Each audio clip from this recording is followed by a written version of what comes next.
ऐसा नहीं कह देना कि यहाँ पर लोग खरीदने वाले नहीं है। भारत में सबसे कीमती हीरा तक भारत में, सबसे कीमती रत्न भारत में, सबसे कीमती वस्त्र भारत में, यहाँ वैल्यू नहीं है। इस तरह से कह के मैं कहूँ भारत को अपमानित करोगे, ये स्वीकार नहीं है। लोग कहते हैं भारत में ऐसे लोग नहीं है जो अच्छी वस्तुओं को खरीद सके। अरे यहाँ से अच्छे लोग ही विश्व में कहीं नहीं है बंधुओं।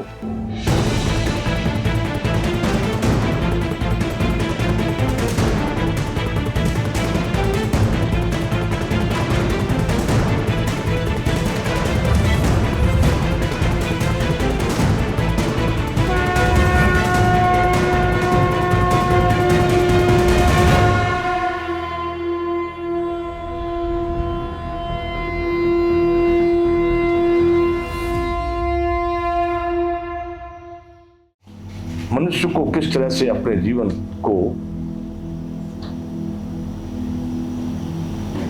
आनंदित बनाना है, उसके लिए किन किन कर्म क्रियाओं को कैसे कैसे करना चाहिए, उस विषय पर हम चर्चा कर रहे हैं। और हम चर्चा कर रहे थे व्यापार की, या यूं कहें कि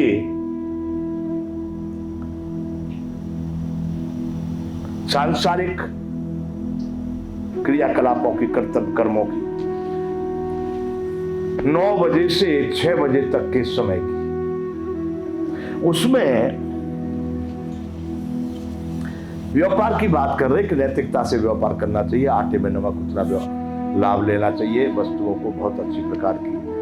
अब हम यहां विचार करेंगे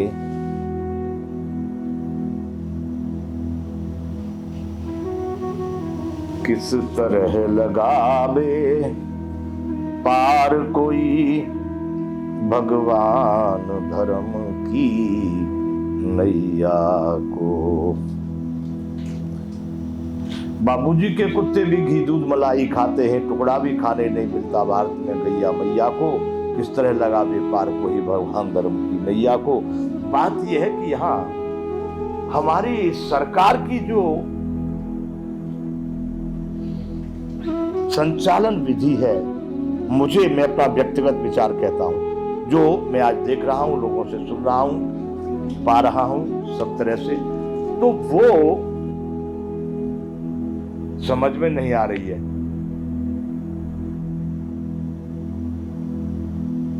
गड़बड़ सड़बड़ लग रही है। गुणवत्ता पदार्थों की आप कैसे बनाएंगे? आप तो खरीद करके बेचने वाले ट्रेडर, काम ट्रेडिंग, हिंदी में तो कम लिखे हुए हैं आजकल दुकानों पर, या जितने भी मेरा अंग्रेजी भाषा से कोई विरोध नहीं है। अंग्रेजी दुनिया की सबसे मुख्य भाषा बन चुकी है, मैं नहीं मानूं तो भी है। लेकिन मैं अपने भारतवर्ष में भारतीय भाषाओं पर ज्यादा ध्यान देना चाहता हूं और ज्यादा मान देना चाहता हूं। और मैं चाहता हूं कि भारत की कम से कम एक राष्ट्रभाषा तो हो। आज पूरे विश्व पर अंग्रेजी का जो ठीक है प्रभुत्व है, प्रभुत्व है,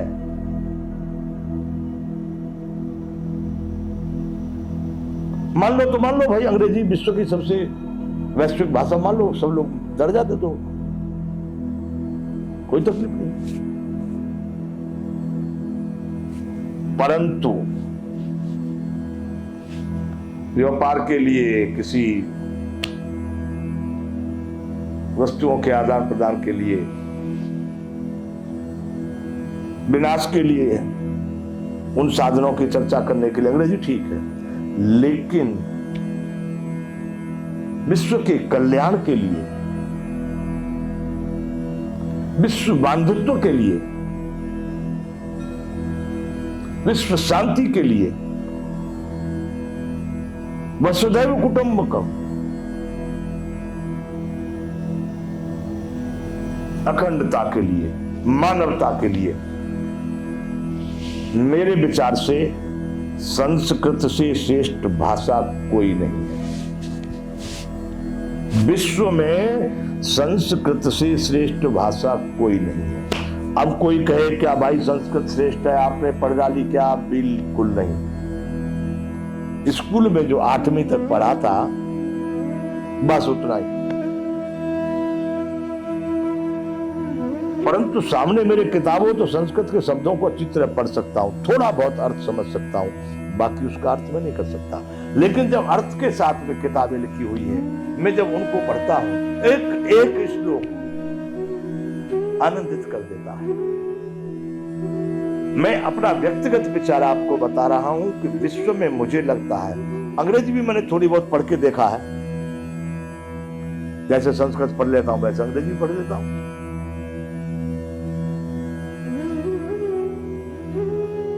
काव्य शास्त्र विनोदेन कालो गच्छति धीमताम् व्यसनेन च मूर्खाणाम्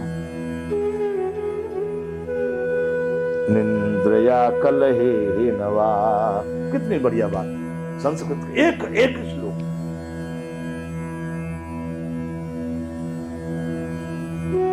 तो बंधुओं, मेरा उससे विरोध नहीं, पर मैं देख रहा हूं जो लोग नहीं जानते हैं वहां भी सब अंग्रेजी, जो समझ ही नहीं पड़ रही है लोगों को, पर सब अंग्रेजी। वो इतना अंग्रेजी ठीक नहीं है। कामकाज में आवश्यकता में अंग्रेजी भाषा को बोलो, उपयोग करो, ठीक है, लेकिन देश के संस्कार, देश की संस्कृति, देश की सभ्यता, पूर्वजों के उस गौरवपूर्ण जीवन को जानने के लिए भारतीय भाषा आपको बोलनी होगी। और उसमें अब संस्कृत लोग कम जान पा रहे हैं, हिंदी में सबका अनुवाद हो चुका है, तो हिंदी हम बोल सकते हैं। तो बंधु, हम बात कर रहे थे कि जहां से किसी चीज का उत्पादन हो रहा है,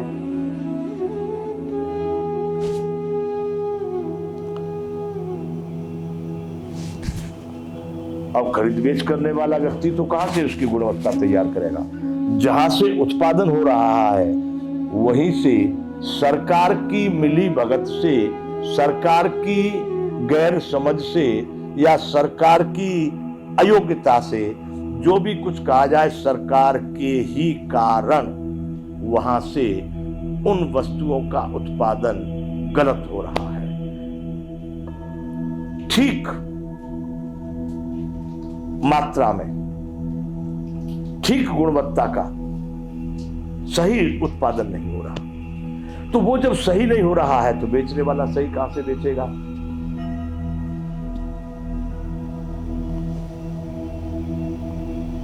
बंधुओं, मैं उन उत्पादकों से कहना चाहता हूं,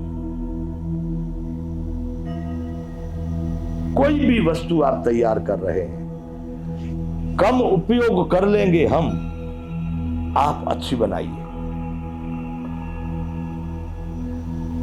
ऐसा नहीं कह देना कि यहां पर लोग खरीदने वाले नहीं है। भारत में सबसे कीमती हीरा तक भारत में, सबसे कीमती रत्न भारत में, सबसे कीमती वस्त्र भारत में, यहां वैल्यू नहीं है। इस तरह से कह के मैं कहूं भारत को अपमानित करोगे, ये स्वीकार नहीं है।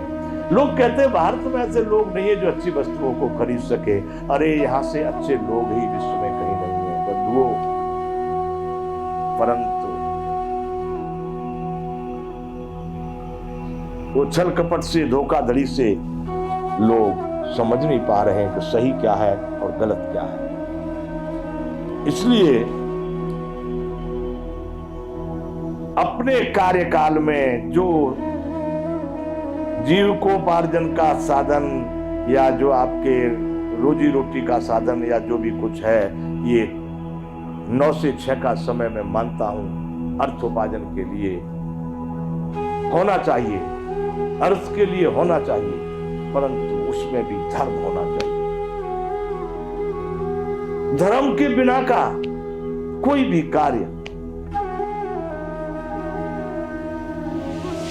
निष्क्रिय ही माना जाएगा, क्योंकि कहीं न कहीं जाकर के उस कार्य के कर्ता को उसका परिणाम भोगना ही भोगना है।